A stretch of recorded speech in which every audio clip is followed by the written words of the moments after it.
The Honourable Leader of the Opposition. Mr. Speaker, that kind of erratic screaming and hollering is not going to tackle the problem of forest fires, screaming about pine cones, etc. It's true, the people of Jasper were fire smart. The problem is that the government in Ottawa was fire stupid. They were Holy this crap! was warned repeatedly over 7 years that they needed to clear the dead wood to prevent the spread of a future fire. Why, instead of bringing in a crippling carbon tax, didn't he clear away the wood and stop leaving a tinderbox to explode? Yes. Can we get some banned pine cones in the chat? Ban Prime Minister. pine cones. Mr. Speaker, one of the jewels of Canada's natural beauty burned because of climate change. And his focus is trying to blame Ottawa for that. That, Mr. Speaker, is completely irresponsible and shameful. But we have all seen that from this Conservative leader, who would rather try and rile people up and point figures than actually try to solve any of the challenges Canadians are facing, either today with affordability or tomorrow with climate change. That's not leadership. BPC. Ban pine cones. I'll tell you what's not leadership. I'll tell you it's not leadership. That in February of this year, email correspondence within his government confirmed that they were canceling a controlled burn specifically for political optics. They did not want to do controlled burns. They did not want to do the same kind of forest management and maintenance that Indigenous people had done for thousands of years, and that had been recommended by both people on the ground and officials in the department. The reality is he didn't do his job. He should be accountable and explain why he let the valley go up in smoke and used a carbon tax to hide behind it all. Yeah.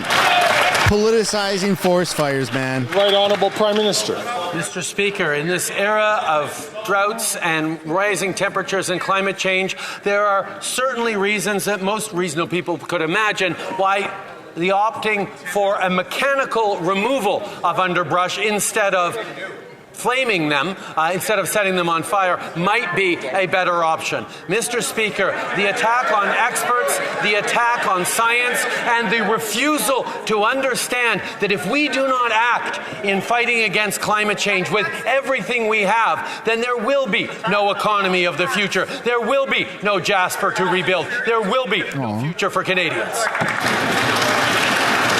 Does Trudeau love Jasper?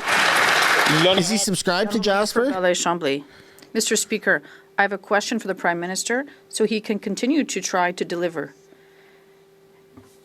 C-282 on supply management has been at the Senate for a year and a half. There's one article, one non-elected Senate. It seems to be controlling the Prime Minister. It's his senators, those he appointed, that are obstructing it. Will he require them to respect democracy and the choice of elected officials? The Right Honourable Prime Minister. Mr. Speaker, on many occasions, just also when we voted for this bill, we would like to reassure and ensure farmers, producers and all Canadians that we're always going to protect supply management. That's what we're doing, and that's what we're going to always do.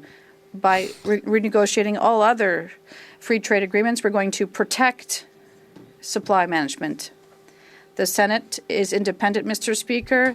It does its work, and we're going to allow democracy to work without interference, but we are always clear we're going to defend supply management. The Honourable Member for Belleuil-Chambly. I always thought that the Prime Minister had a hard time understanding the notion of independence.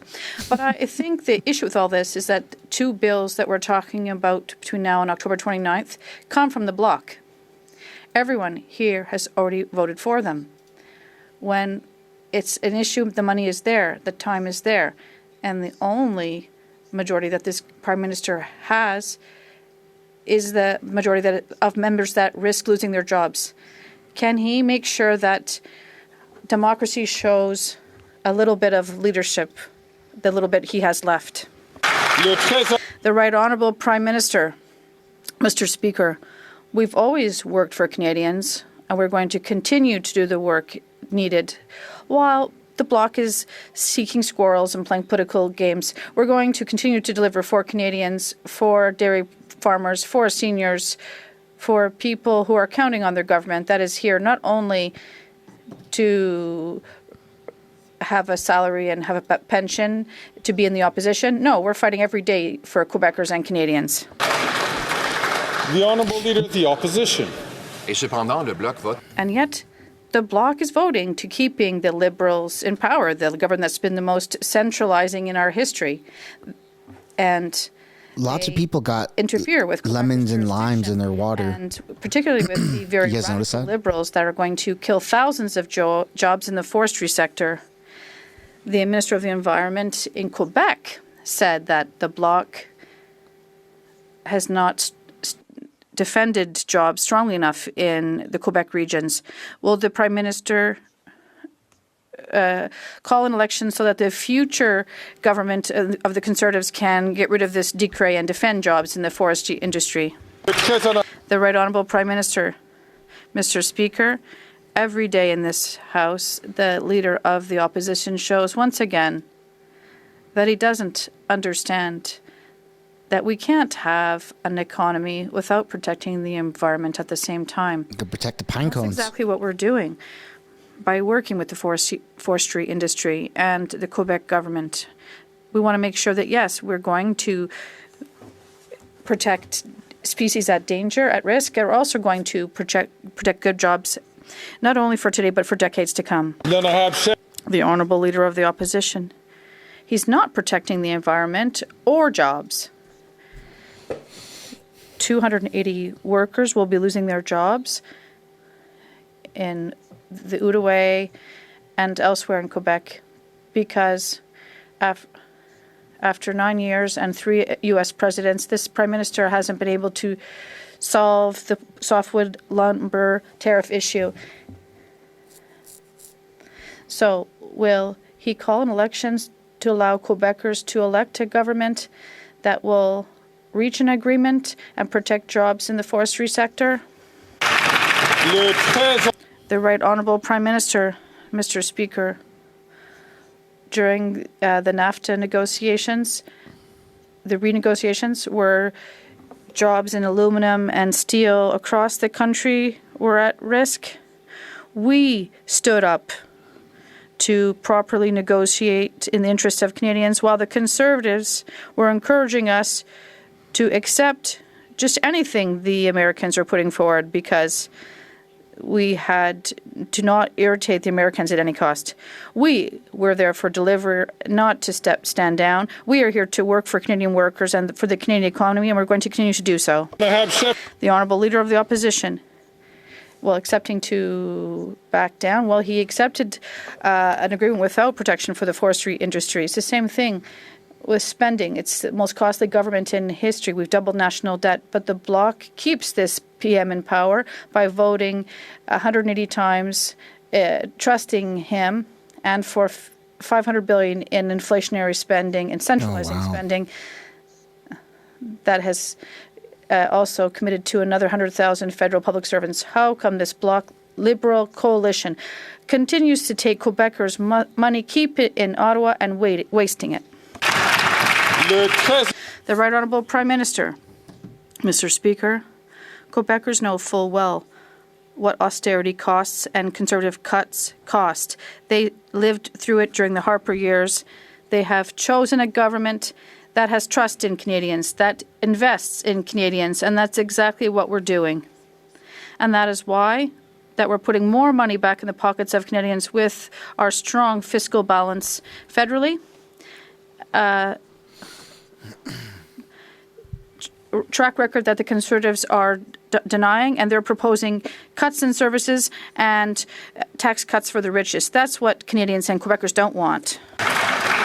The Honourable Member for Ottawa-Vanier. Mr. Speaker, Canada's small and medium-sized enterprises keep our country's main streets prosperous, create well-paying jobs, and fulfill the dream of entrepreneurship. It's essential for these businesses thrive so they can continue to be the bedrock of our communities and our economy. Oh, yeah. No business is thriving under this friggin' liberal regime. Measures have been I'll tell you that taken for to free. support small and medium-sized businesses. The Right Honourable Prime Minister. Every business owner Mr. Speaker, I'd like to thank detests the member for Ottawa-Vanier these crazy for her policies. leadership and her hard work. Yesterday was a really good day for small and medium-sized businesses in Canada. The It was Canada tax rebate for small businesses has allowed us to now roughly 6,000 companies in Canada will receive around $2.5 million before the end of the year. This means that small businesses in Ontario will be able to invest in their activities and create good jobs and strengthen our economy. While the Conservative leader wants to take these checks away from Canadian companies, we defend these entrepreneurs that are working hard to advance our economy. The Honourable Leader of the Opposition. Carney, at the moment of his appointment as the head of the economic task force of this government, said he wanted to do something and not be something. So what has he done? Well, he's now sending out fundraising letters to raise cash for the Liberal Party. 2, he's asked for $10 billion of corporate welfare to help his multinational corporation take over the pension funds of Canadians. And he's got his pal a $2 billion loan. Did the Prime Minister, yes or no, clear all of these actions of carbon tax Carney with the lobbying commissioner? Dude, this whole carbon tax Carney thing is it's so greasy. One of the things we're seeing right across the country are experts and people who've succeeded in all sorts of different backgrounds stepping up to push back against the cuts and little vision that the Conservative Party has been putting forward. The fact is, the Leader of the Opposition is offering cuts to services that Canadians are relying on and offering tax breaks to the wealthiest, like Conservatives always do. We're there to invest for every generation. No wonder Canadians from all backgrounds are stepping up to be part of pushing back against that Conservative leader. The fact of the matter is, protect pine cones. The Honourable Leader of the Opposition. You, Mr. Speaker, have said that this Prime Minister is violating the rules of the House by refusing to hand over SDTC documents on a corporate welfare scandal of $400 million that the Auditor General says involved 186 conflict of interest, where bureaucrats, top officials in this Liberal government, were giving millions of dollars to their own companies. Will the Prime Minister hand over the information to the police? And if not, what's he got to hide? Wow! W's, man, W's. Honourable Prime Minister. Mr. Speaker, the Conservative leader just mentioned both the police and the Auditor General. Let me say what they have said. Both the RCMP and the Auditor General have raised concerns about how this motion jeopardizes their independence in serving Canadians. The Conservative Party wants to play politics with Canadians' charter rights. We will not support that.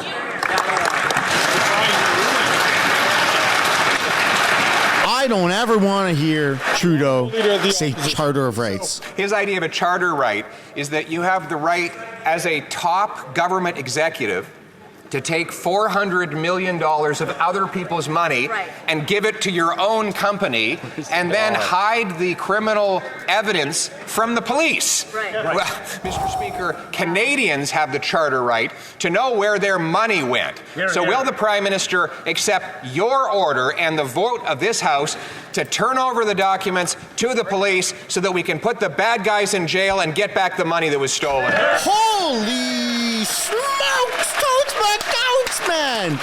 Pierre's on fire! Arrest Trudeau for the cover-ups. Speaker, once again, the Conservative Party has demonstrated that it is willing to upend the independence of institutions like the RCMP and the Auditor General for political gain. That is what they are proposing to do. They want to direct investigations. They want control over judicial processes in their details. The reality is, Mr. Speaker, banana republic-style behavior that the Conservative Party is pushing. We will always stand up for Canadians' charter rights and the independence of our institutions. Get out of here! Dude, he's been huffing his own farts for far too long.